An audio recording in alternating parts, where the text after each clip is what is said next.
You're listening to episode 241 of the Comics Pals. We're a group of comic book journalists and friends who record a podcast together because we don't talk enough about comics in our daily lives. And here it is. After months of Rebecca writing in, the showdown of who's going to be the better host is happening this week. We got together and we decided, well, Sean and Cale, let's co-host their own episode. So this is a battle of the hosts. You're going to battle me? That's right. In fact, I better go ahead and do my intro for the show as well. Yeah, go ahead.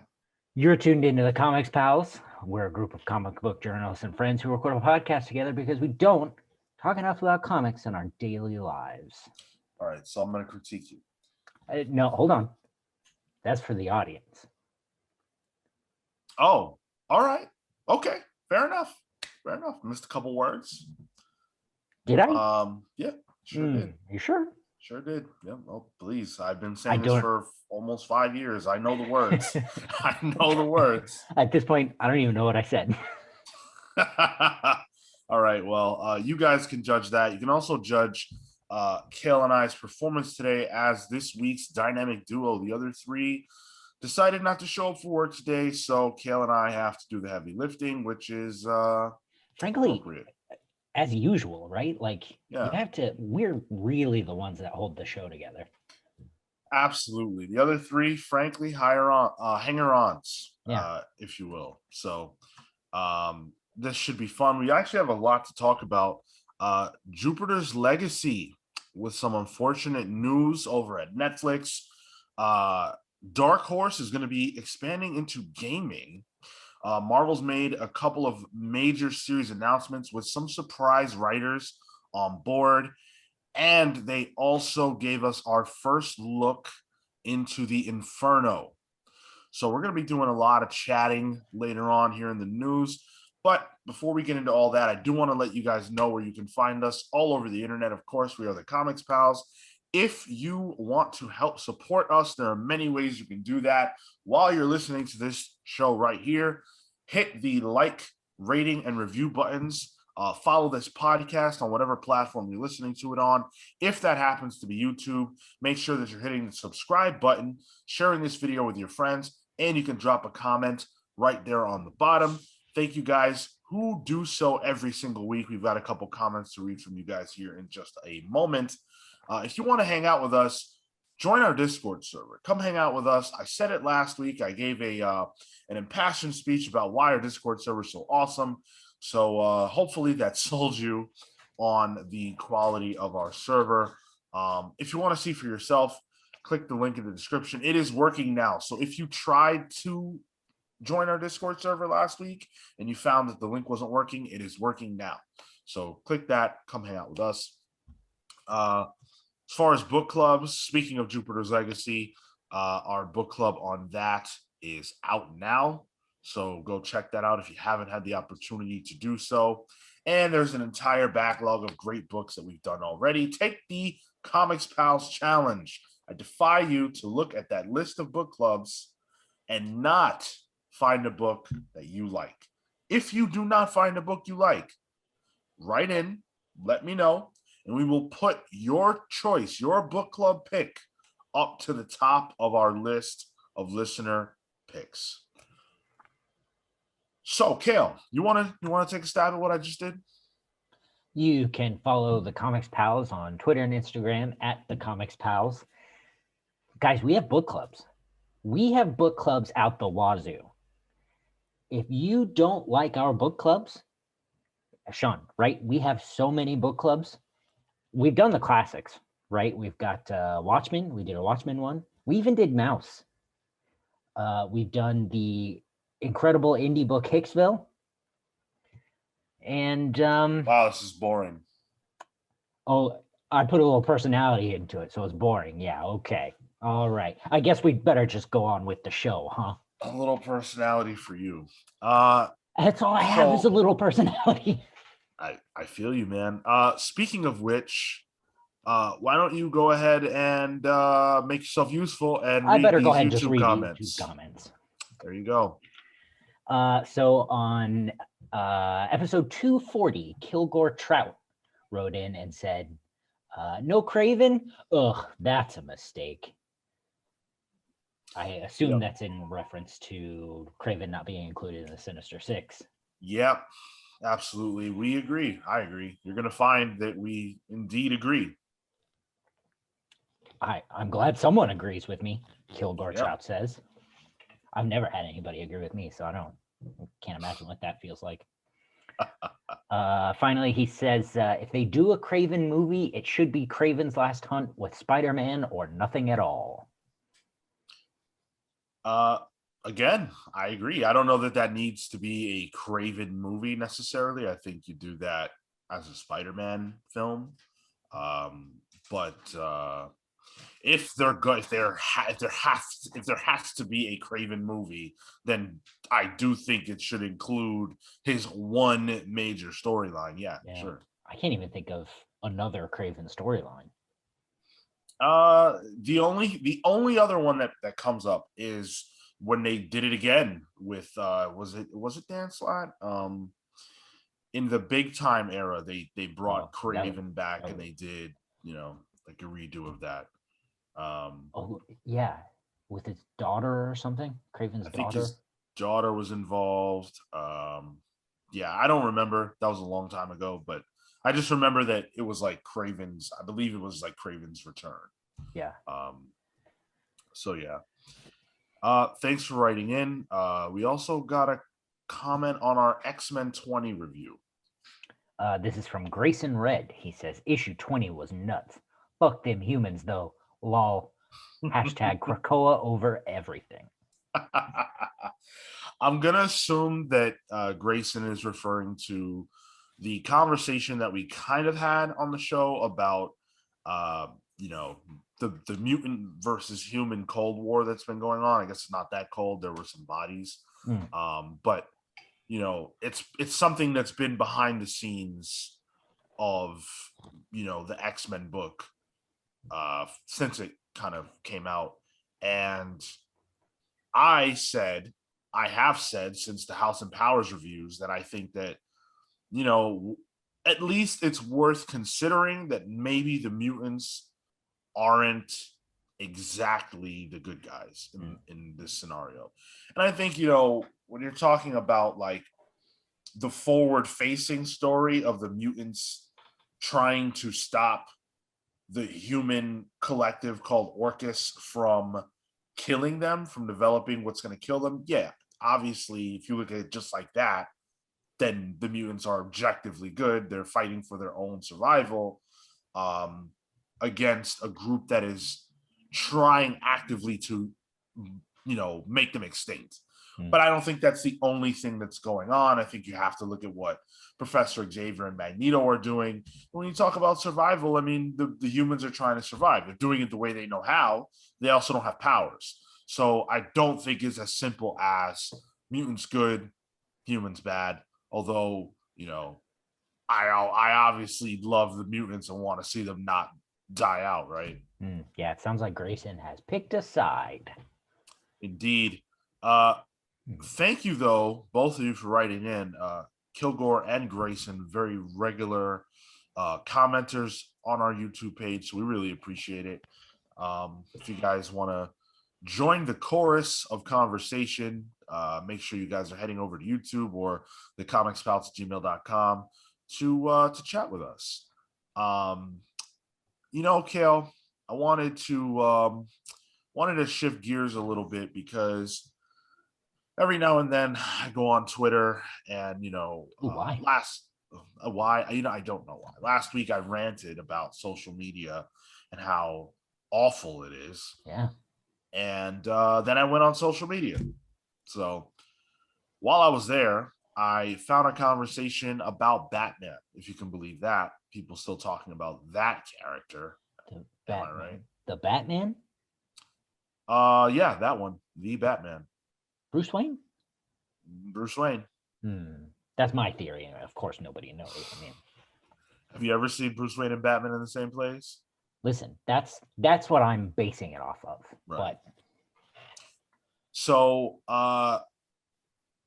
people took to Twitter to talk about the wealth of Batman slash Bruce Wayne. Oh, yes. This old, tired, beaten conversation. This old chestnut. Yeah. So, we haven't spoken about it in a while on the show. So I thought, we'd read some of these comments and, say why people are wrong. So this first comment comes from Johnalog. And thanks comicbook.com, by the way, for putting all these comments together. Johnalog said, I thought Bruce Wayne was a philanthropist. Like, I know real world philanthropists don't do as much as you'd hope, but neither do real world vigilantes. So I assume fictional philanthropy counts. Well, Great point. I guess this dude is waiting for the Bruce Wayne philanthropist miniseries to come out. I think I bring this up every time this conversation comes up. After I think it was after Bruce Wayne was framed for murder. Bruce Wayne Fugitive, right? Yes, I think this must be like volume 2 or something. There is that whole issue where he goes through and just does cool shit for people. It's there, it's out there. Yeah. I don't know. I feel like you routinely see that side of Bruce Wayne. I just had someone related. I just had someone bring up how they never address in the comics what happens with Spider-Man's webs every time he, swings around, and it's like they dissolve in an hour. Like, that's basic comics knowledge. Come on. I feel like I read that in the Stan Lee run. Oh, see, I think Bendis was for me. That's what that was. Maybe it was. I mean, I would imagine it was Stan Lee that put that out there. But I'm pretty even if it wasn't, I have a good feeling that someone before Bendis, had to have addressed that. Yeah, because that comment, that question would have existed since way back then, right? But moving on, someone said, I find it so funny that Bruce Wayne is always the billionaire of comics that gets attacked for the way he uses his money, when Tony Stark is a literal war criminal, but go off, I guess. Now, this one, I find some points in. Go for it. I mean, Stark Industries makes weapons that have been used against people. My man's a war criminal. That said, what does Wayne Industries do? Wayne Industries does a whole lot of nothing, man. Because Thomas Wayne was a doctor, right? Like, what does a doctor need with an industry? Yeah, I think they have their hands in like a lot of different random stuff. Yeah. But I can't think of like a concrete example of what Wayne Industries does. So this one, I'm sure you will find yourself in as well. Billionaires should be vilified, not glamorized, and him being the richest man in the world shouldn't be seen as a positive. I get the whole quote, but he uses his riches to make Gotham better thing, but that's just not how the world works. I mean, it is a comic book. He's a fictional character. I don't know. I have to say, the world also doesn't work in the way that you can dress up as a bat and use your billions of dollars to beat up people. Yeah. You also can't get bit by a radioactive spider and swing around the city. They've got a literal robot doing that at the Avengers campus over in Disneyland. Was that a robot? I thought it was an actor. Well, there's an actor who looks, really slow and weird. Yeah. But he's like, I don't even know what the actor does, but there's a robot that does all the cool stuff. Interesting. Yeah. Yep. I got to make my way over there. But yeah, just a lot of comments like this. I think it's weird that people take this stance, like this comment. The biggest thing Bruce Wayne could do to help society is not be a billionaire anymore. It doesn't matter what he does with the money. The fact remains that he makes money that he makes that money by exploiting the poor and working class people of society. Okay. So in real life, right, you can point to concrete examples of billionaires exploiting their workers, right? Like we all understand what Jeff Bezos does at Amazon, Elon Musk sucks, we get it. What example can you cite of Bruce Wayne, a fictional person, exploiting his workers? What are you talking about? Because again, we still don't know what Wayne Industries does. Yeah, we really don't. Like, I'm not sure. And I read Batman. Like, I'm not clear on that. Bruce Wayne is not real. He's a fictional character who doesn't have to be held to the standards of real billionaires. It's just not the way it works. Um, he's not a bad guy. That's the point of Bruce Wayne. He's a good person. And also, he uses his wealth to benefit society. We've seen that countless times. Batman is a product of that wealth. How does Batman not help society? Does Batman beat up criminals? Yes, absolutely. Are some of those criminals poor people? Yeah. Being poor doesn't make it cool to do crime. That's the way it works. He beats up rich people too, to be fair. He beats up rich people too.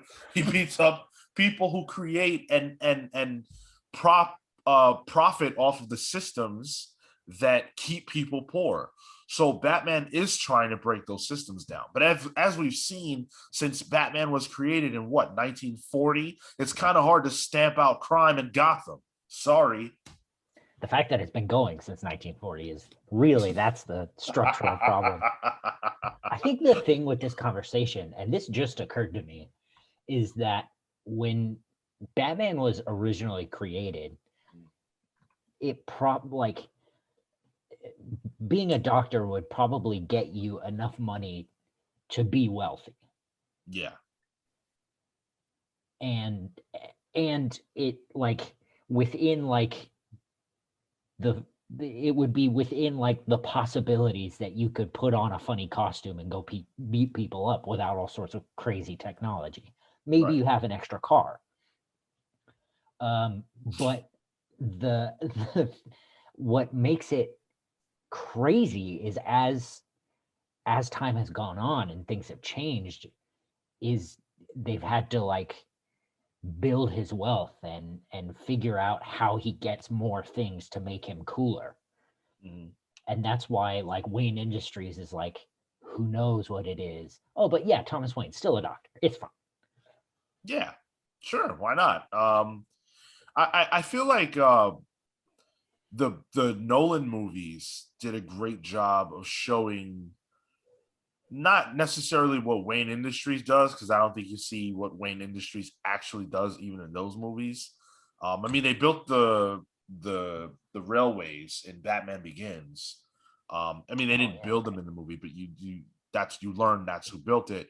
But you don't really know how they profit off of any of that. Yeah. Don't they make weapons in that too? Don't they have a special weapons R&D division, and that's how he gets the tumbler and the cell phone thing? Yeah, there's an R&D division that does do those things, but I don't remember if that was what was happening. I think because there was a time when Thomas Wayne was dead and Bruce was not in charge of Wayne Industries. And during that time, I think is when they did all of that. I don't know what Bruce's involvement was, because he wasn't the CEO, right? So, right. But yeah, I just feel like it's a silly thing to talk about. I think it's weird that people make this point about Bruce Wayne, and I wish they would stop. I don't really like the whole "what if these characters were real" conversation that comes up. It just doesn't work. It's not 1-to-1. Yeah. But we've got some pals polls for you guys. Cale this week chose DC Pride #1. Yeah, so this is the LGBTQ Pride anthology. DC is putting out with a bunch of LGBT. Oh, I didn't put enough initials in there. LGBTQIA plus. There you go. Put together an anthology with a bunch of LGBTQIA creators and characters, and frankly, the lineup on all of this is dope. Yeah. The ones I'm specifically looking forward to are Dreamer by Nicole Maines and Rachel Stott. Rachel Stott is one of my favorite creators that's come from Titan. She worked on Doctor Who and really built her career from there. And man, she's incredible. Also an amazing Twitter follow. If you can find her on Twitter, top notch. But Nicole, why? She's all over the place, man. She posts her art. She's really funny. She's a really funny person too. But she's also really pretty, and you can't. But Nicole Maines plays the character of Dreamer on Supergirl, and Nicole Maines herself is a trans woman, and she plays a trans woman in the show, and she's writing this story, and this will be like the first time that whole world has crossed over, and this character is going to be in DC proper, I guess. So really excited about that. I think that's really cool. There's going to be a Renee Montoya story by Vita Ayala and Skylar Patridge, and then a Pied Piper by Sina Grace and friends of the show Rose Stein and Ted Brandt. Yes, that's exciting. Yeah, so really pumped for all of those. I'm really pumped for all of these stories, but those are the three that I'm really into. Yeah, I got to tell you, a good book to come out during Pride Month, would have been a book like JLQ. Gotta say, Justice League Queer sounds like a great book to come out during Pride Month. Shame nobody in the bracket wanted it. No, they wanted a 7th Suicide Squad book instead, or a Robin's book, a 1,000,000th Robin's book. Yep. Too bad. I, for myself, chose Eve #2. Those of you who tune into our Image reviews will know, or I'm sorry, that was a Boom book, right? Those of you who tune into our reviews, whatever company put the book out, will recall that I really enjoyed Eve #1. It was by Victor Laval. He wrote it. The artist's name is escaping me at the moment, but that was Victor's first turn as a comic book writer, and it was excellent. It was really, really strong stuff, and I can't wait for the second issue. Really interesting concept too. It's about a girl who is basically raised by a robot, like she's raised in a simulation basically, in preparation for her responsibility to save the world from climate change. And it's a lot better than what I just told you. She and her robot teddy bear have to go out into the world and save it. So it's really cool. I highly recommend it, and this is only the second issue, so it's not far along enough that you would be lost. So definitely pick it up. Yeah, the forward plot is that she has to go plant trees across America, I think, something like that. So something Johnny Appleseed her way across America. Yeah, pretty cool. Yeah. You sell me on a talking animal anytime. I also chose X-Men 21. Somehow we're getting another X-Men issue already. This is the second one in a month's time. I'm really excited, really excited for this. The Pride variant has Mystique on the cover. I do hope that that's a continuation in some way of the story of 20. But if she's just a variant for Pride, like, it might not be. It very well might not be. Okay. I wouldn't be surprised at all if it wasn't. But Russell Dauterman is on art this issue. He just did Marauders this week, didn't he? Is that who? Dauterman, no. That's not who that was? No, that was it's gonna be same creative team, actually. Hot fire then. Yeah, can't wait. The synopsis says it's a changing of the guard as the first X-Men team of Krakoa debuts. One era ends as a new one begins, and the handoff happens here. Okay, so nothing Mystique related in that. I wouldn't be surprised if she's behind the scenes doing stuff, but that's exciting in and of itself. I do want to see how they introduce this new X-Men team and what their mission statement is in the pages. You know, we understand generally what the X-Men are, but we don't know what they are in Krakoa era, because this X-Men book has not really been about an X-Men team so far. So it seems like it'll just be a continuation of the Hellfire Gala. Yeah, which is unfolding in a really interesting way. If you have read Marauders 21, then you know that the story kind of kicks off there. Yeah. But it's not going to be told in a linear fashion. That's pretty clear based on that issue. We won't go into that anymore here. Definitely do check out our review of Marauders 21. We reviewed that this week alongside Basilisk #1, Nice House on the Lake #1, and Swamp Thing #4. So some good stuff for you guys to check out review wise. Speaking of, well, I was going to say speaking of things we like, but I guess that's not necessarily true. Jupiter's Legacy has been canceled by Netflix. If we liked it, it would have stayed on. You're right. I liked it. I liked the first episode anyway. I'm up to 4, and it got a lot better than the first episode. Oh, wow. You kept watching. Okay. Yeah. I only did the first episode because we were reviewing it. And then because it all dropped, I got to do my non-committal watch it whenever I feel like it.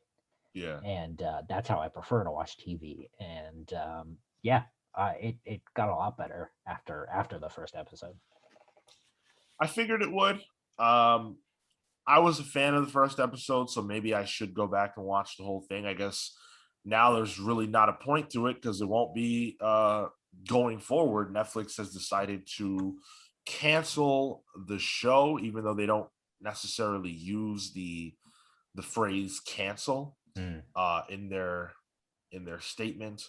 Mark Millar, ever the Spin Man. This dude is the quintessential car salesman of comic books. He just is. That is true. Yeah. And so he said, in what appears to be a deleted tweet, he said, "I'm really proud of what the team achieved with Jupiter's Legacy and the amazing work everyone did on that origin season. I've been asked a lot about what we're planning next with this world, and the answer is to see what the supervillains are getting up to. I've always loved crime stories from Scorsese to Tarantino, and the supervillains are always the most fun part of any superhero story. To do something exclusively focused on the villains they fight just feels incredibly fresh as we explore what it's like to be a bad guy in a world crawling with good guys who want to put you in jail." So Millar is referring to Super Crooks there. So he says, Jupiter's Legacy is a vast and rich space with lots of characters to mine, and so I'm happy to share that our next step here is a live-action version of the Super Crooks comic I created with O'Neil Francis Yu a few years back. Given where we're going next, we've made the tough call of letting our incredible cast out of their show commitment as we continue to thoughtfully develop all the realms of Jupiter's Legacy saga. We're confident we'll return to it later, and just want to say thanks to you guys for your continued support and to the cast and crew who made this look so great. Come on. You're letting the cast go of their contracts. you know, because they want to take it in a different direction. They want to explore the villains, actually. That's so funny. That seems like a very Mark Millar, if not reasoning, statement for reasoning. Right. There's no chance on earth that you let, because Josh Duhamel still acts a lot. He's still out there. So you don't let that guy go of his contract thinking what he's going to be hanging around waiting for your phone call 3 years from now. It's ridiculous. It's not going to happen. There's not going to be a return to this. The idea that they're going down the Super Crooks road as a result of this first season being done is ridiculous. I'm sure that was already something that Netflix wanted to do, and now they're committed to having to do it. They probably don't want to. And it makes the relationship between Mark Millar and Netflix look bad because the first at bat didn't go anywhere. Man, it does suck because like if they and this is all based on speculation of the stuff that's been talked about in our Discord. Like I say, neither of us have finished it, but it sounds like the first season wasn't necessarily complete as a first season. So like that sucks. Imagine if the first volume of the comic book wasn't finished. Yeah, like that would drive me crazy. I totally agree. I think it's pretty easy to see based on the trailers and based on the way that the comic book is done. It's easy to see how you could do that story wrong. The trailers suggest that there's a lot of getting into the history of the older characters and stuff like that, when the main book doesn't even really do all that. It does it to a degree, but mostly it's focused on the story at hand. And then you get into Jupiter Circle, and that's where you see a lot more of the history of the characters. And I think that the main comic could have used slightly more history, but it's better for focusing on the present. I absolutely think that. Yeah. And I think that the show probably thought, well, we have the benefit of actors like Josh Duhamel and all these other, and Rachel Bilson and these other actors. We should, focus on them and utilize the fact that we have these actors here. And that's what you run into, right? When you hire actors of that caliber, I guess, at least in terms of recognition, for roles that are not that major in the story. That's gonna happen, and you shouldn't do that. Yeah, it's quite a shame. I think this could have been a really good example of a superhero world that's not connected to Marvel or DC that could have really stood the test, I think. Yeah, absolutely. It has the opportunity to be more thoughtful than the comic book was. I got that out of the very first episode. I don't know if it continues that, but definitely felt like the first episode was more cognizant of the actually interesting parts of its own story and was leaning into those. Whereas the book kind of glosses over certain things. But check this out, because this is crazy. This blew my mind, right? So the Hollywood Reporter said that this season, this 8-episode season, cost roughly $200 million to produce. Okay. Did you read this article already? No. Okay, cool. Don't next to me. Don't read any further. Did you see numbers? Don't look at it. Damn it. Sorry. I'm trying to host the show. Do you mind? You're doing a great job. Thanks. The Flash, 22 episodes, cost $75 million. Okay, Sean. What in Jupiter's Legacy could have possibly cost so much? the wire work in that first fight, dude. Like, like the costumes, the foam they use on the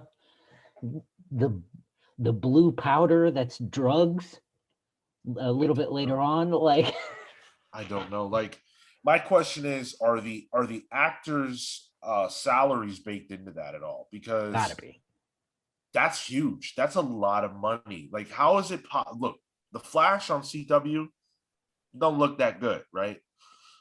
Jupiter's Legacy didn't look that much better. Like, it wasn't like, oh my god, I see where the $200 million went. Like, those costumes weren't like they look. I'll say this: they looked authentic to the book, Yeah. but they didn't look. I don't know. They looked a little bit cheap. They looked slightly cheap. Okay, I two mean, hundred million dollars. this could be my bias showing, but frankly, I like the Flash better. Okay, well, I mean, listen, I don't know, dude. I don't see how. I don't see how you could have $200 million worth of budget And not get and a you second season and not get a minimum. second season. Yeah, like that's rough. Iron Fist got a second season. Oh, that's okay. That is the most indicting thing about this. They greenlit an Iron Fist second season Yeah, and a spin-off. yeah. And Jupiter's Legacy got one season and maybe a spin-off. What's that budget gonna look like, by the way, for the Super Crooks spinoff? Because you threw you pulled up the Brinks truck for Jupiter's Legacy. It fails 38% on Rotten Tomatoes. Okay, that's really bad. And I understand, a lot of people don't like Rotten Tomatoes. They don't want to go by that. Okay, fine, whatever. The consensus among people, internet people at least, seems to be that the show's not very good. It is what it is. Sorry, can't help you there. Um, and so all this negative press. Do you really think they're gonna throw $200 million, even close to that, at Super Crooks? You want to talk about a show that looks like the Flash? That's going to be Super Crooks. Yeah, Like, ain't gonna be. It is probably not even gonna be half. It might be half. I'll be fair. It might be half. It is Netflix. yeah, and they've got that long-standing deal with Mark Millar or whatever in Miller World, but Yeah. boy, it's gonna have to be good. It's gonna have to be better than good. It's gonna have to light Netflix on fire because again, I feel like of all the creators that I can think of right in this exact moment, Mark Millar is very, very, very good for this type of deal. I really do believe that. He has so many different characters and stories that he's created over his very long career, and he owns all of it pretty much. All the Millar World stuff he owns.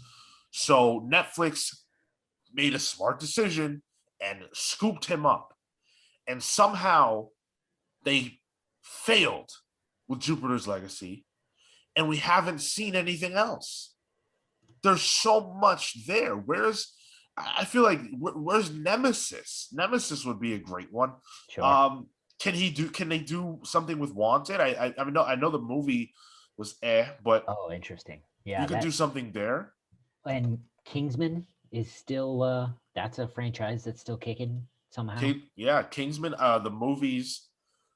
I don't know if he's allowed to do anything with that because they do have the movies that they make, but I just feel like there's so much to this guy and his stories that launching with Jupiter's Legacy, fine, but get it right.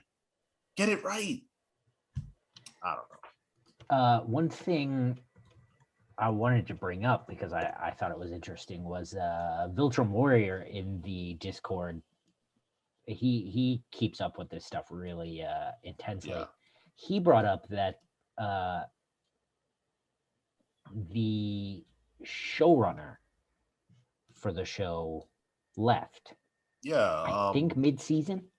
What's his name? I'm blanking on his name, but we talked about him. We talked about him when we Stephen did the Danai. review. Stephen Danai. Yeah, Stephen S. Danai. He is super Yeah. talented. Left the show halfway through production. And I guess that's just not been talked about. I'm sure someone's talked about it, but I haven't seen it floating around anywhere as like, you know, a possible like reason that the stuff isn't sticking.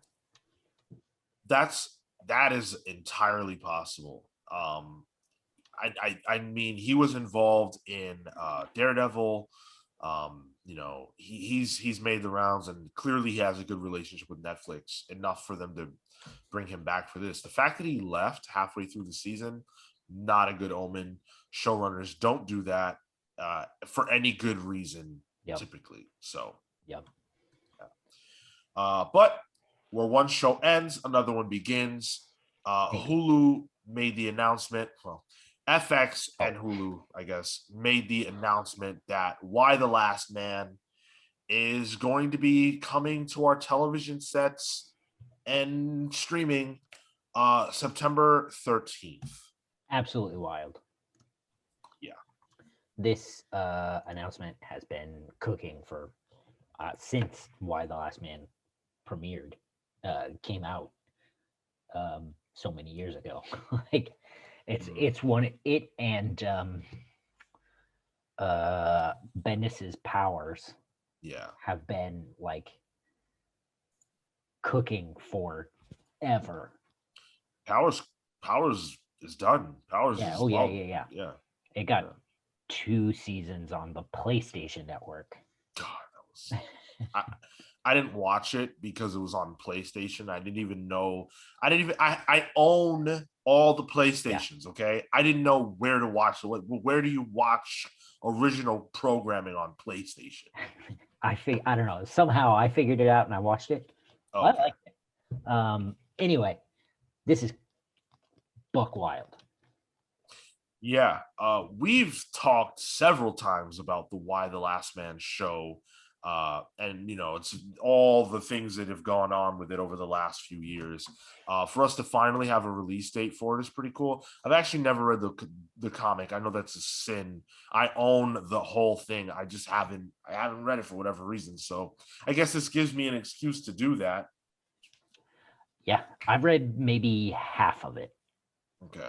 I had a friend that owned it, and I picked it up and plowed through it one time. I was at his house.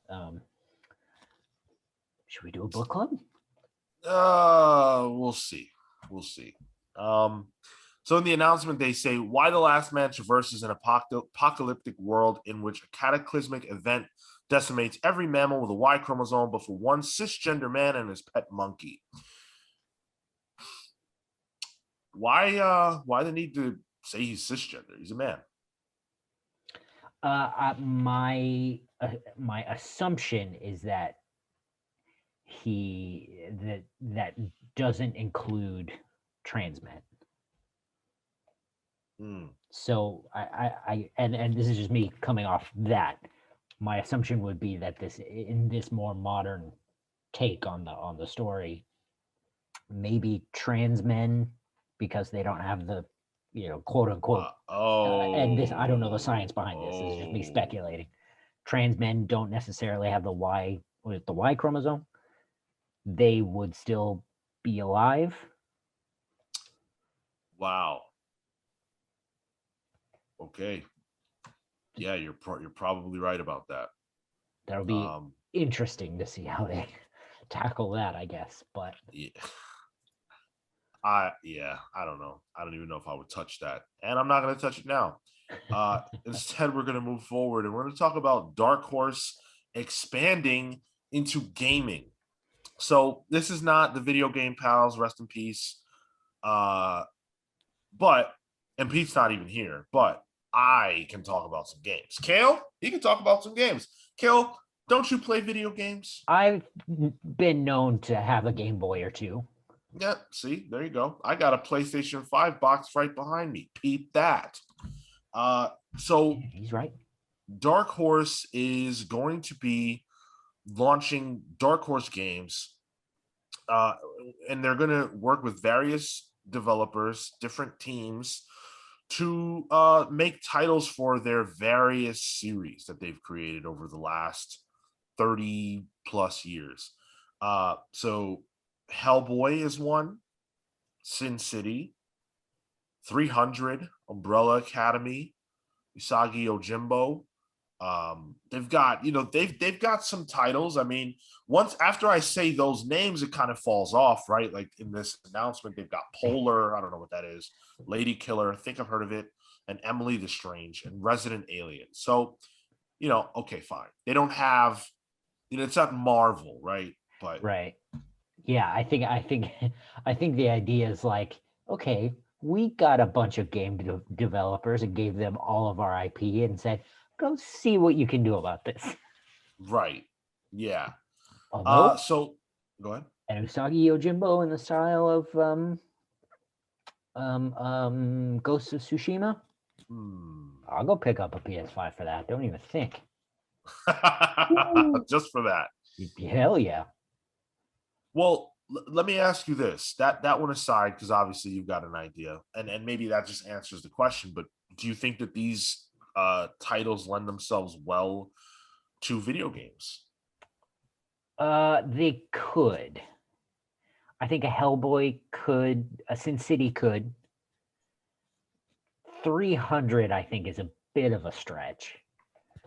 The Umbrella Academy is another hard maybe. But yeah, the rest, I mean, I think it would be a case by case basis for sure. Right. I think a 300 game could work. I would love to see, I'm a huge fan of Dynasty Warriors.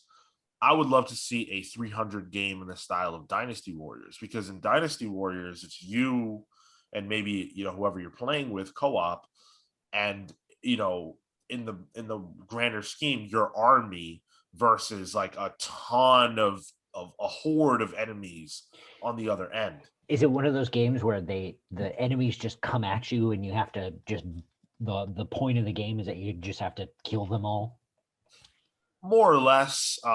Mostly you get put on a map with an objective that is just kill this person, don't let this person die type of thing. Oh, right. Okay. Um, I'm picturing Hyrule Warriors. Was similar thing. Yeah. Okay. Yeah. Yeah. So that would be how I would think that would make sense. Because 300 is about 300 guys against a horde of of enemies, and somehow they win, right? You could do that. No, you they could don't do something win. like that. Oh, they don't win. Okay. No, they very don't.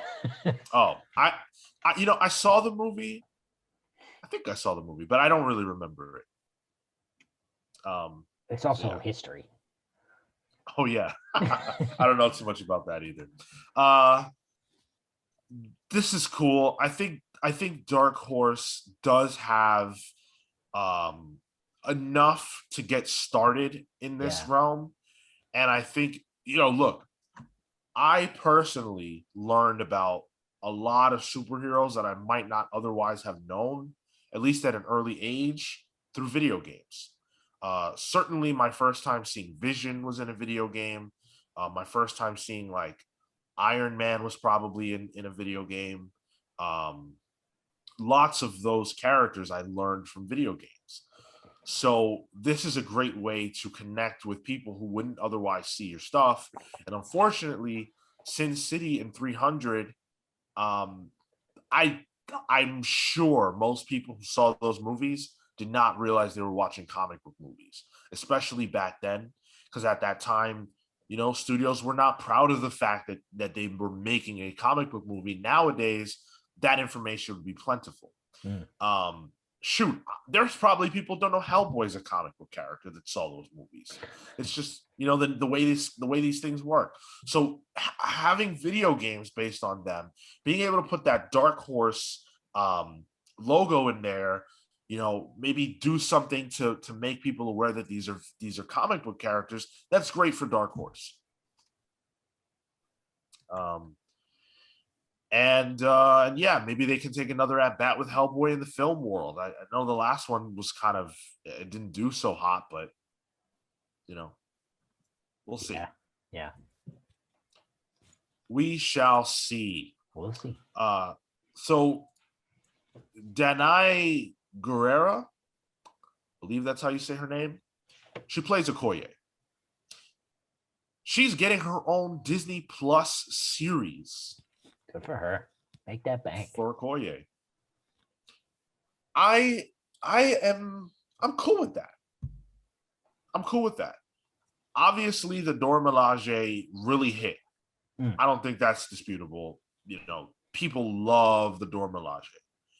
And they are interesting. The movies they're not the focus of the movies, right? Yeah. Of course, but they're interesting in their own right. We saw Io appear on Falcon Winter Soldier, and that was cool. That was something that was something that really popped for people. Yep. So a show, presumably Okoye is not the only Dora Milaje who's going to appear on the show. Yeah. I think that's pretty safe to say. We see that they get around. They get around. So the show doesn't even necessarily have to be exclusive to Wakanda, but it's gonna feature Wakandans and more Wakanda is definitely up there. I'm excited for that. And you have to imagine that this will bridge the gap between Black Panther and the upcoming Wakanda film. The Wakanda Forever film, Yeah. So I'm glad you brought that up because that is the downside to this. So I don't know how you can do this show without ever acknowledging the Black Panther in any shape or form. Yeah.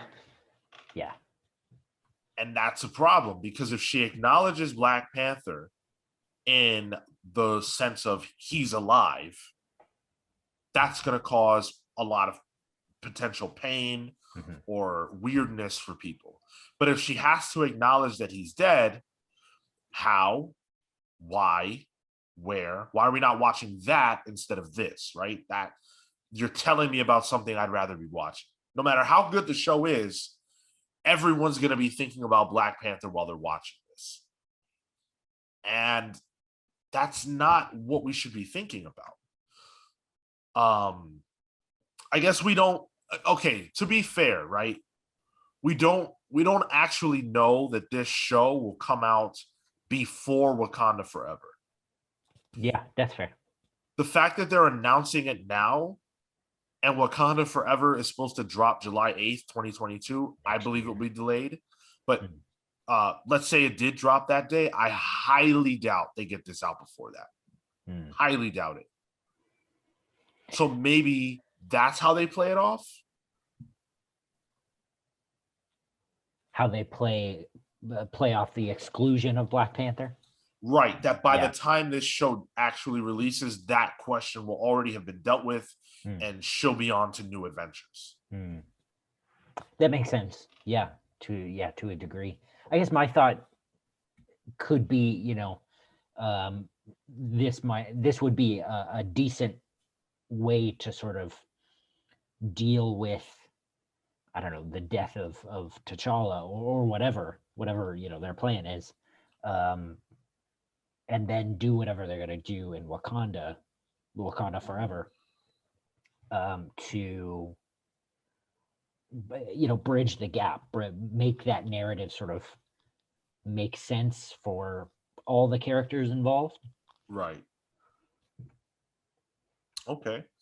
Yeah. Either way, I'm interested. I think that Danai is a very strong actor. I really liked her as Michonne in The Walking Dead, and I think she's done a great job with this character in the Marvel Cinematic Universe. The fact that there's a show tells me that she's committed to continuing to play this character. I'm excited about that as well. So more Wakanda is better in my book. Yeah, I mean there are a lot worse ideas for shows that have come out and popped off at this point. So yeah. You're not kidding about that. I wonder if it'll get a second season, unlike Jupiter's Legacy. I'm blown away. I gotta say, I'm blown away by the fact that didn't get a second season. I thought it was like a wrap. I thought it was guaranteed. Yeah. What's wild to me is I was confused by the wording. Like Mark Millar sold me, I guess because I'm dumb. Like he said, no, it's not canceled. We're just, we're just pivoting. But everybody else is saying it's canceled. We're just releasing the actors from their contracts. That thing you do when something's not canceled. Right. You have actors in the MCU under contract who probably haven't appeared in an MCU movie in 10 years. Yep. And let me ask you this question, because this could be relevant. Hugo Weaving physically played the Red Skull, right? Sure. Okay.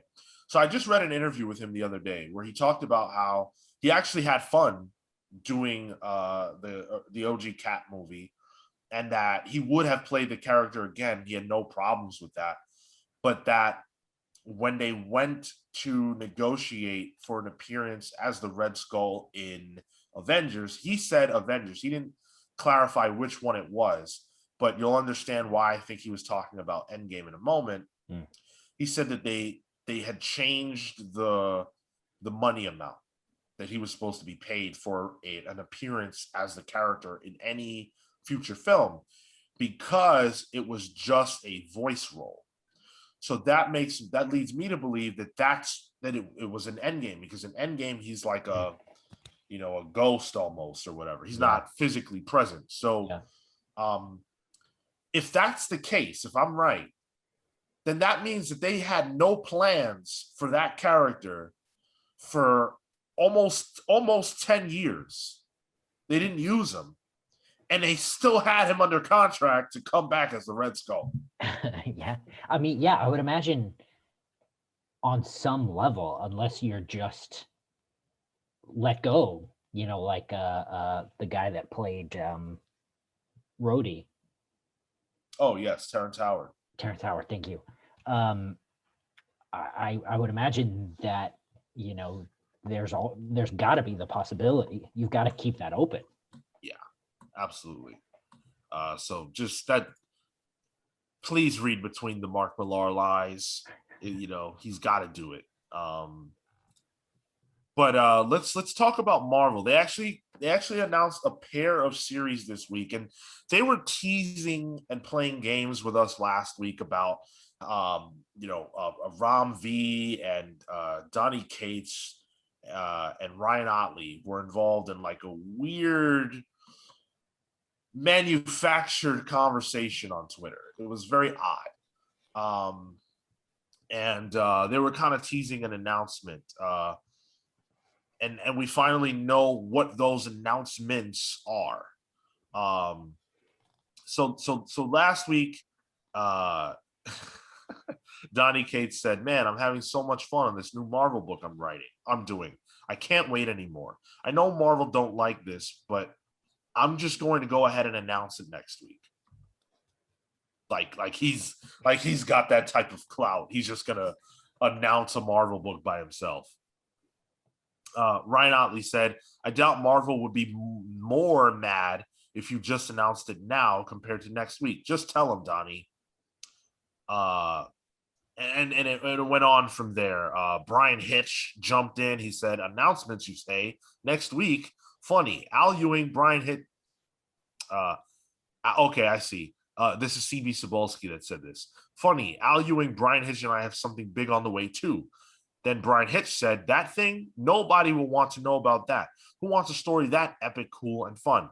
Grab some popcorn, chaps. Let's watch the internet explode." First of all. Okay. Right? Like, please. It's like when CB Cebulski said that that Marvel was gonna do a book that was gonna sell 1 million copies. In what year was that? In 2018, 2019? Did that happen? No. The internet's not going to explode. I don't care what they announce. If they announced Ram V and Brian Hitch on Superman at Marvel, I don't think the internet would explode. Okay, maybe it would. That might do it. It might. But in any event, the Donny Cates announcement, Ryan Otley announcement, Hulk. They're going to be working on the new Hulk relaunch alongside Frank Martin. Good. Pretty cool. Great. We did get a cover, and we got an interior page. The interior page is very good. My God. Yeah. My God. We read Invincible for a book club. Mm-hmm. And I thought, man, this art's pretty good, but it wasn't like amazing, Yeah. And I'm sure he got better and stuff. We didn't read the whole thing. Yeah. This is unreal. Knocked my socks off good. He wasn't, back when what we read, he wasn't Ryan Otley yet. Right. This is Ryan Otley. Yeah, he wasn't at his full powers. My man he's Super Saiyan 4. He's Super Saiyan God.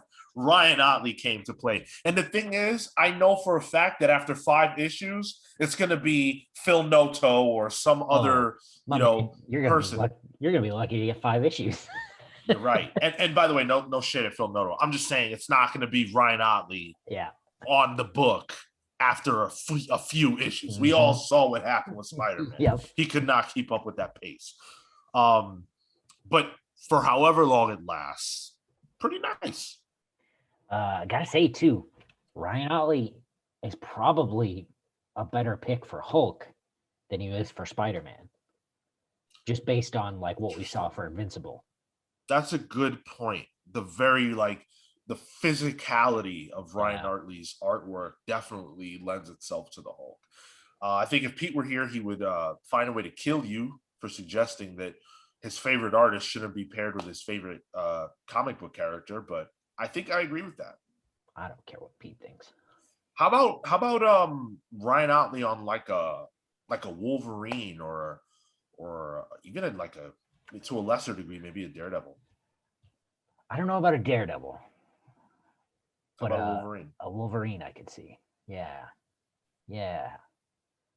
because it's his stuff is so kinetic, and I could see how you would think that would work for Spider-Man because Spider-Man gets beat up all the time.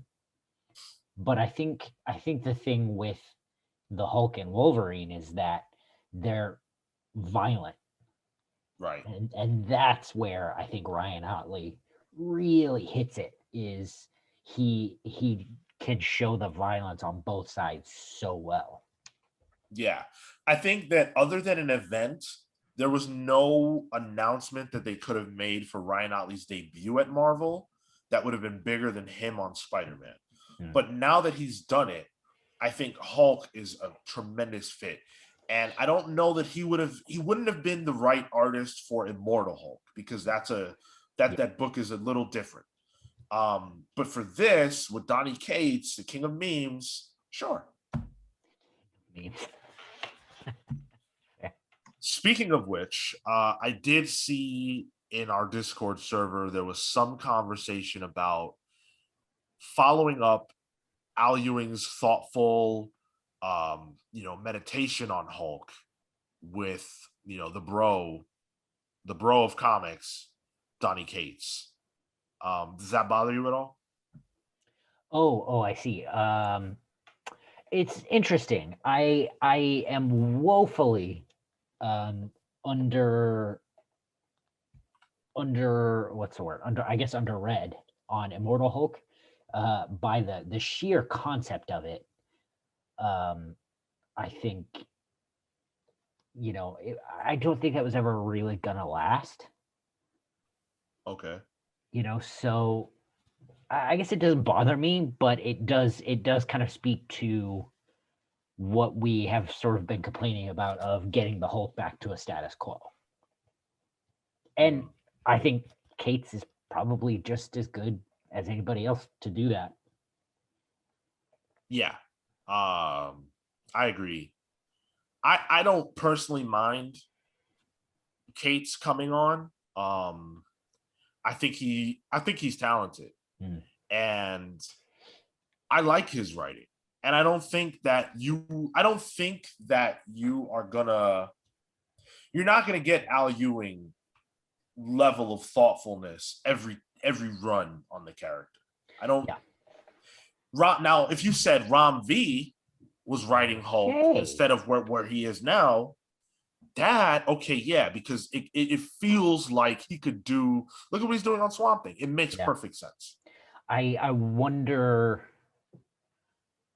I mean, I know the audience response and the critical response to Immortal Hulk is really, really good. Yeah. Is there negative backlash to it at all? Do you know? No, I have never seen a negative comment about Immortal Hulk. I guess I was just wondering if there are like Hulk fanboys who just want to see him, you know, be green and be mad and just beat the shit out of stuff. I'm sure there are. I don't, and quite frankly, I don't think that there's anything wrong with that. I think that you're always gonna look. There are people who don't like the X-Men right now. There are people who don't like Krakoa. They want the X-Men, the mutants, to go back to the status quo, and you're gonna get that. You're gonna get that whether it's after Inferno or the event after that or the event after that or whatever. You're gonna get it eventually. So, Immortal Hulk got 50 issues. I believe that is Al Ewing's choice to kind of move forward because he thought he was going to be done after 6. Then he thought he was going to be done after 12. He got 50. That's in the modern era of comics. That's pretty darn good. But you got to move on at some point. And I hope elements of Al Ewing's run are maintained because you hope that these characters can grow and evolve and bake in something from the previous writer. But if that's not the case, that's not Donny Cates' responsibility. He doesn't have to do that. Yeah. I also think a horror take on a character like the Hulk honestly probably can't last. Exactly. Right. You can't just look, you can do whatever you want, but I don't think that is the future of the Hulk. Yeah. I don't know that Marvel wants that to be the way the Hulk is depicted generally. And I think if they did, Ram V would have been writing the Hulk. That's very clear to me. Yeah. Because they're moving the deck chairs around like they always do. Donny Cates is leaving Venom, jumping on Hulk, and now Venom will have a new writer and Hulk will have a new writer. If they wanted, Ram V easily writes Hulk. And Donny Cates can do anything he wants. He has the keys at Marvel right now. So that tells you all you need to know. We will get a sneak peek at this in the Free Comic Book Day Avengers Hulk book on August 14th. So you can see a little bit of that then. It'll be interesting again to see how much of the Al Ewing run is maintained in this series. But I do want to talk about the other announcement coming from Marvel, which is the new Venom series. We teased it. It's Ram V on Venom. It's also Al Ewing and Brian Hitch on Venom. All right. That's what I was going to say. I don't know. Al Ewing seemed he generally does really well with space stuff. Yes. And it seemed and just based on the images we've seen from this announcement, it's going to be a space Venom thing. My initial reaction to this in the Discord when somebody posted it was space Venom, huh? Again? Right. And then I was thinking about it. Venom's an alien. He does come from space. It's not unreasonable. It's hilarious because Venom comes from space, but I don't associate him with space on any level at all. Never have. And when he was a member of the Guardians at some point, I was like, why? This is so random and weird. But I guess as weird as Kitty Pryde being a member of the Guardians, please. I wish you would never have said that. I blocked that out of my brain. That Bendis Guardians run was just weird. So Al Ewing has been, he's doing well. I think that anything space, he's the space guy at Marvel right now. That's his role over there for the time being. He's the real space Um, case. oh God, I don't know how much of this he's actually going to be writing. I Yeah, think Rom V is going to be doing the heavy lifting. yeah. I think Al is probably going to end up doing the plotting. Right. Pointing Ron B in the direction and then letting him take it. To your point, this is what Rom V had to say. He said, "When my editors at Marvel reached out about taking on Venom alongside Al Ewing and Brian Hitch, I was not prepared for the kind of creative thrill it has been ever since. This story is going to expand and push the symbiote narrative and lore in even more unexpected and fantastic directions. It is also an utter thrill having the sort of call and response mechanic I've had with a writer like Al and an artist of Brian's caliber. Fans and new readers, strap in, you ain't seen nothing yet." So the call and response gives me the idea that Al Ewing is making the call, Ron V is doing the response. That's how I'm reading it. Well, and it makes me think that Al Ewing is, though he is doing the plotting, it sounds like he's going to be incredibly active, as opposed to, just kind of handing Rom V a couple of paragraphs Yeah. and making him do everything. It sounds like it'll be a lot more collaborative than this scenario usually is. Yeah. I I I just feel like you got a writer whose name is more and more relevant in Rom V. And maybe it's because we interviewed him and we're really into him. So maybe I'm overthinking how popular he is right now. But I just feel like if you got that, if you have Rom V, you put him on something a little bigger than Venom, but maybe I'm underestimating how big Venom is. I Or don't it's going to know. be. Or it's going to be, sure. I don't know. Yeah. And it's interesting that they've got him co-writing it as well. Like, he's got, like we said, he's got so much of the hot hand. Yeah. He doesn't really need Al Ewing to help him carry a story. Nope. So I'm a little bit confused, but hey, congrats to him. I'm sure the book will be good. Rom hasn't missed yet. We will get a sneak peek at this on Free Comic Book Day as well in Marvel's Spider-Man Venom Free Comic Book Day issue. I'm not as excited about this as I am the Hulk book, even though I'm more excited about Rom V's work overall than I am for Donny Cates at this particular point. I think I would go for Venom. Because of the strength of the creative team. Yeah, I'm here for Al Ewing and Rom V for sure. I mean, I'd show up for Al Ewing. On Venom? I mean, Al Ewing in space. I figure if Al Ewing's on it, he might have something to, put down. Yeah. I would never have picked up a Venom ongoing. Okay, I did it once. I did it for Rick Remender, but that was because it was Yeah. Rick Remender. Yeah. And that was real good. You're not sure which run that was? I was gonna ask, yeah, because I might have read that as well. That was Agent Venom. Okay, yeah. I read some of that. Yeah, I actually also picked that up. Very surprised. Yeah. At the time, I was a fan of Rick Remender, which I still am. He's the greatest. And I thought Agent Venom was like, I don't know, but I'm gonna give it a chance. We'll see how this works out. I was pleasantly surprised. So maybe I'll be pleasantly surprised here. It's not that I don't think that these creators can do a great job. It's just that I'm a little venomed out right now. A little bit venomed out. We've got a movie coming, so. And I'll be watching it in theaters at that.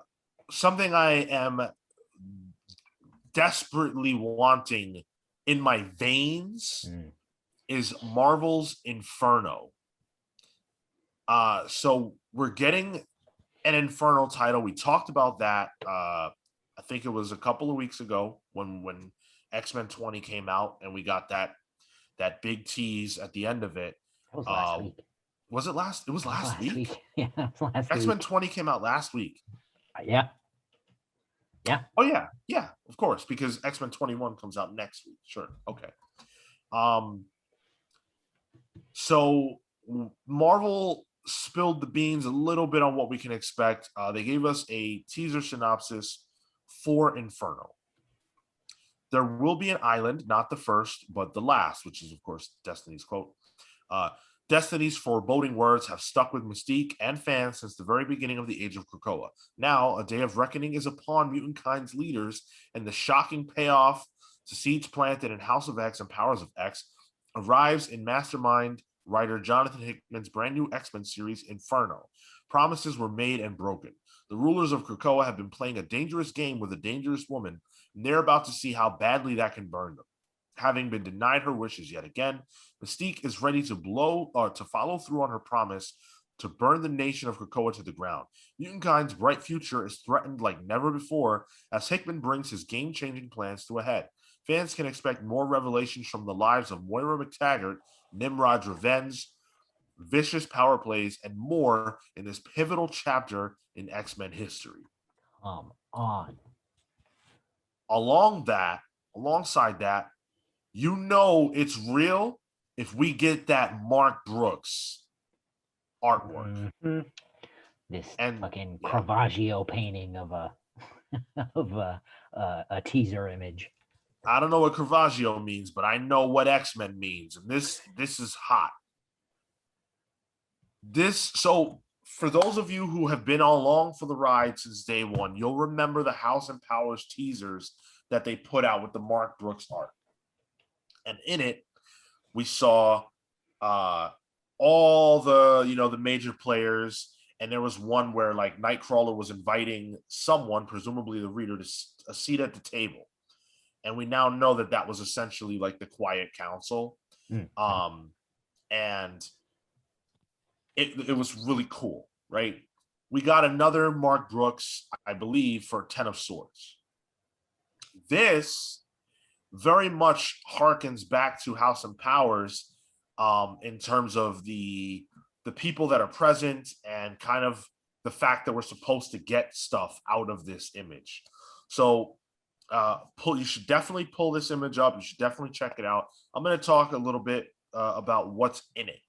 So we see Moira X and Professor X sitting on the bench, meant to echo the bench that they initially met on in House of Powers. But they're looking away from each other, and they look distressed, I would say. Something's wrong in their relationship. They're not as happy with each other as they once were. It's the vibe I get. Emma Frost and Magneto, they look like they've got something on their mind. They look like they're working on something. They've got an idea in their heads. I'm not sure that it's something that they're working on together, but I think they're plotting. Mystique has Destiny's helmet in her hands. It's worth yeah. That is huge. It's also worth noting that Magneto's in his black costume as well. He's in his black costume that he's been in. He's in his black costume, and we know he'll be in his black costume in the trial of Magneto.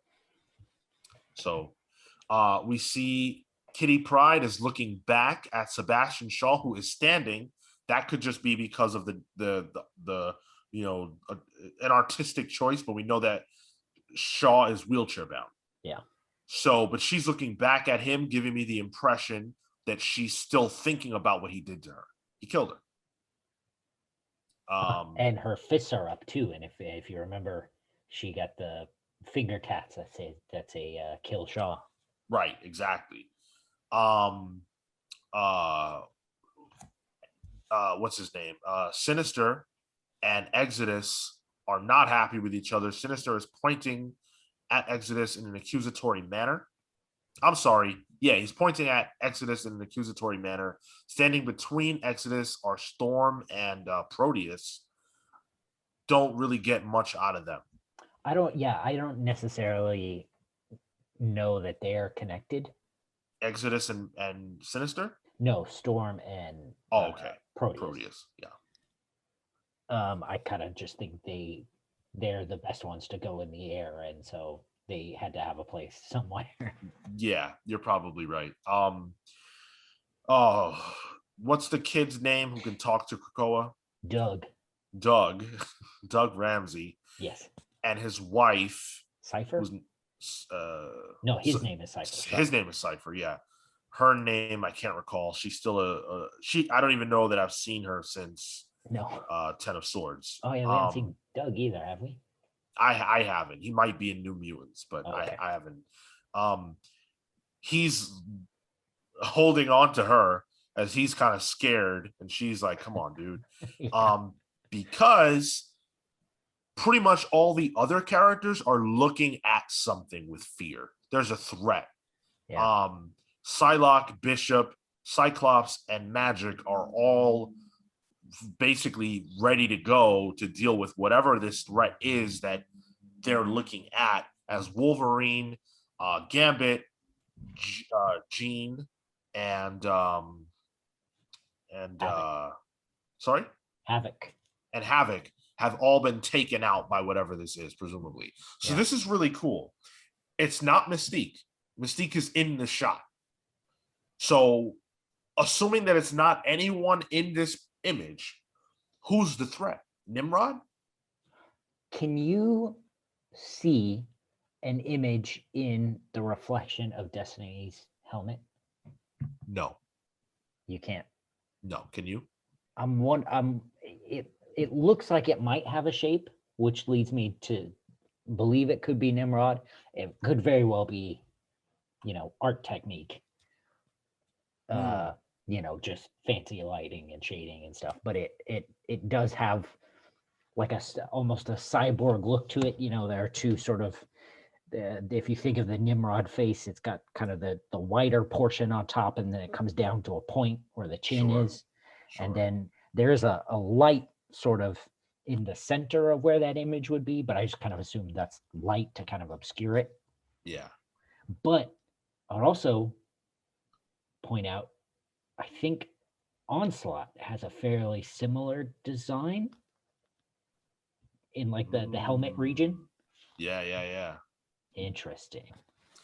So I think it's worth pointing out that this book is called Inferno, and the character most associated with that event is Madeline Pryor, the Goblin Queen. Yeah. So the idea that it could be her is not far-fetched at all, in my opinion. She hasn't been resurrected.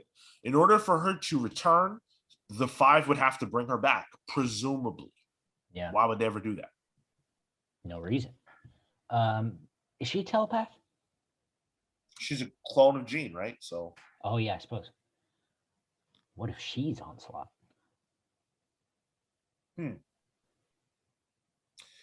Okay, I mean that would be interesting because you can do whatever you want, right? Onslaught is the combination of Magneto and Professor Xavier, but yeah. Maybe. I'm really excited about this. Jonathan Hickman, he said the following, and this is so hype. He said, "I'm very excited that we're finally getting to share with everyone the follow-up to House and Powers of X. The story is 160 pages over 4 issues, drawn exquisitely by Valerio Schiti, R.B. Silva, and Stefano Caselli. I cannot wait for people to read it." Come on. I'm in. Yeah. 160 pages is oversized for each one of them. 40 issues each. 40 pages. Yeah. 40 pages. 40 issues each. Yeah, I'm here. I'm with that. Let's go. I wish Pepe Larraz was there. I really do. But, of course, he is doing X-Men with Jerry Duggan, so he's a bit busy. But Valerio's busy, too. He's doing Sword. So he might not be. Maybe not for long. Yeah.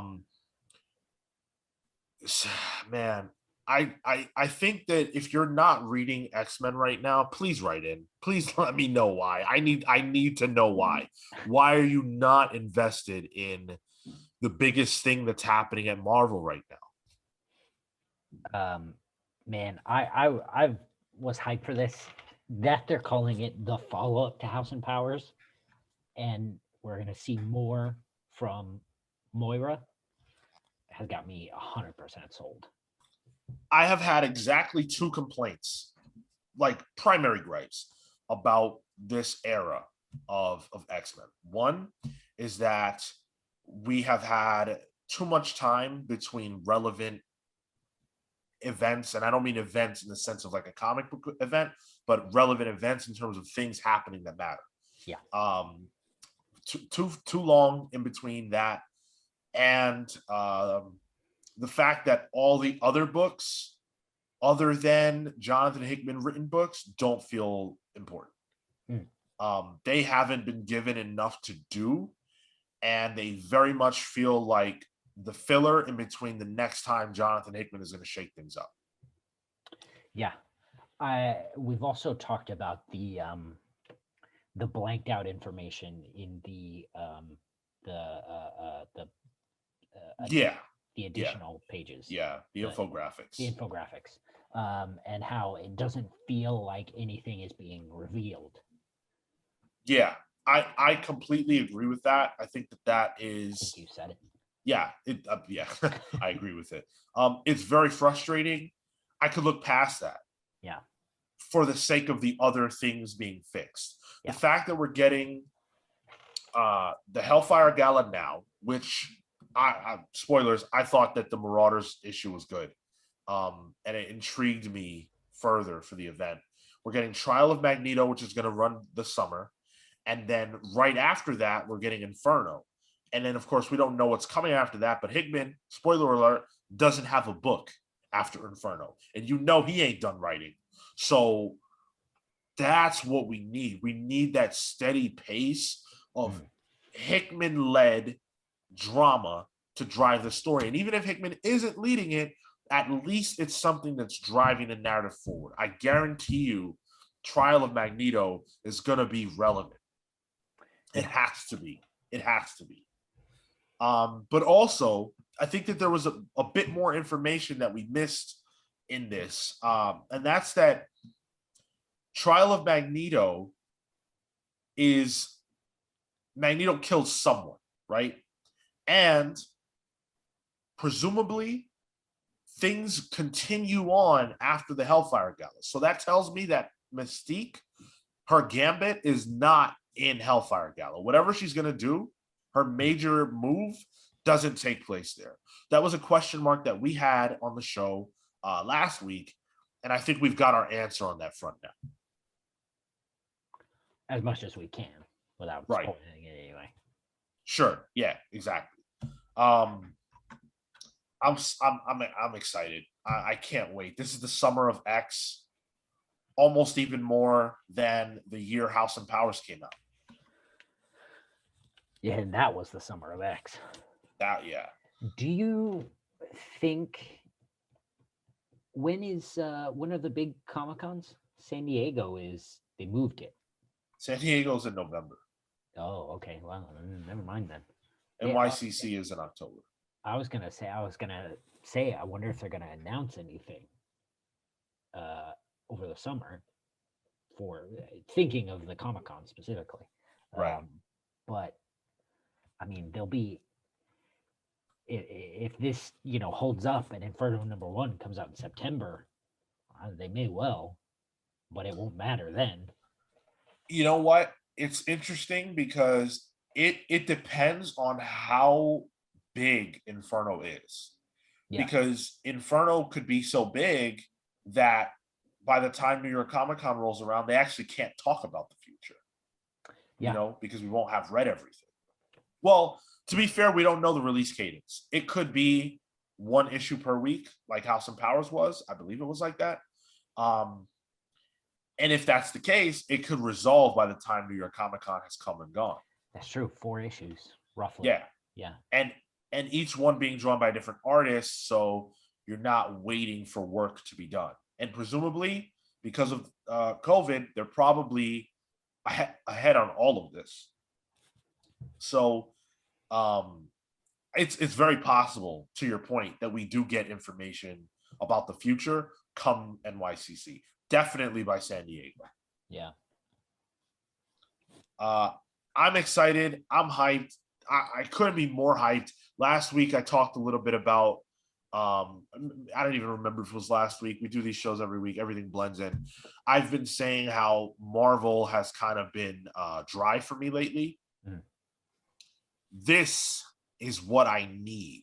You know, the X-Men are what keeps me grounded in my Marvel fandom, and I hope that they can spread some of this type of excitement out across the rest of their books. But if they don't, it doesn't matter because I am here for this X-Men stuff. We got the X-Men.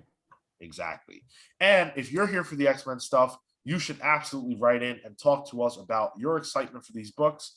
And you can talk to us about anything else you feel like talking about as well. We've got lots of cool stuff for you guys to check out. Make sure that you go and listen to our reviews this week.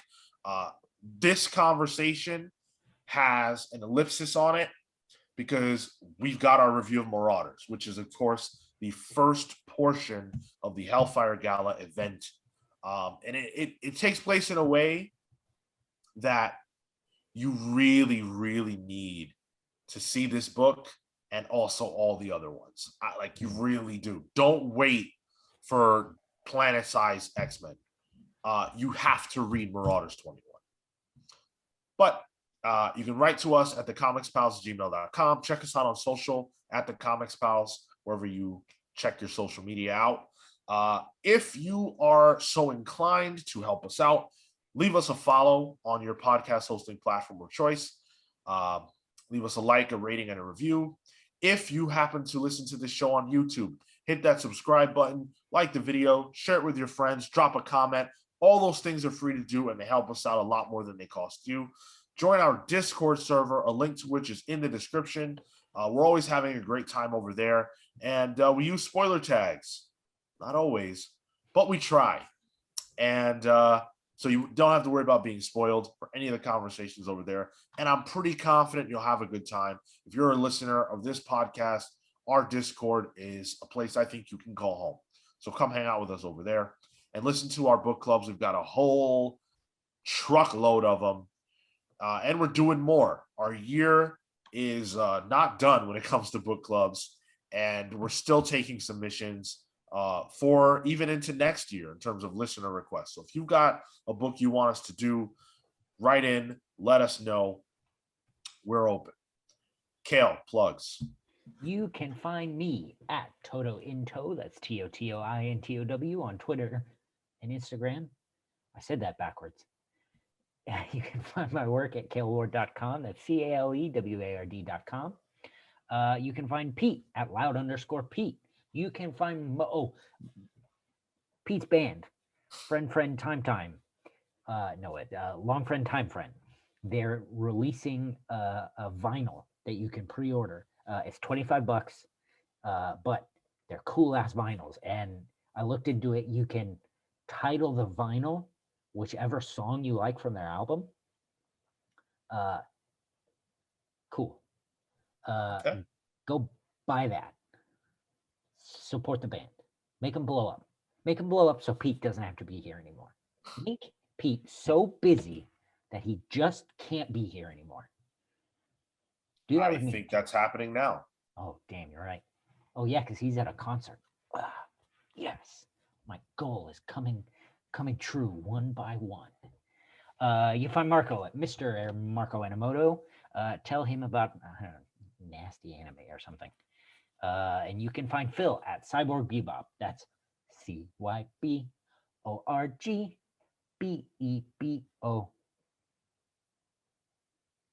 P. There you go. As for me, I'm on Twitter and Instagram only at Sean Soapbox. Hit me up to talk about how you feel Cale and I did this week. This is our first time, I think, doing the show. Oh, it's not. No, yeah, we did. Geez. Oh yeah, you're right. Last year we did. We almost did a whole tokusatsu theme show. That's what I remember about it. You're right. That was fun. Yeah. But let us know how you think we did. At this point, I think I've done the show with every pal, just us. That's probably true. Yeah. Yeah. What pairing do you like the most?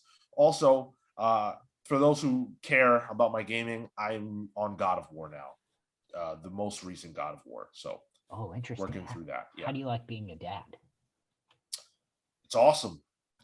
I always knew I would be a great dad. Not that I am in God of War, because in God of War, I let my son get his ass kicked by trolls and all manner of baddies because I need him to eat the punches while I slash them with my axe.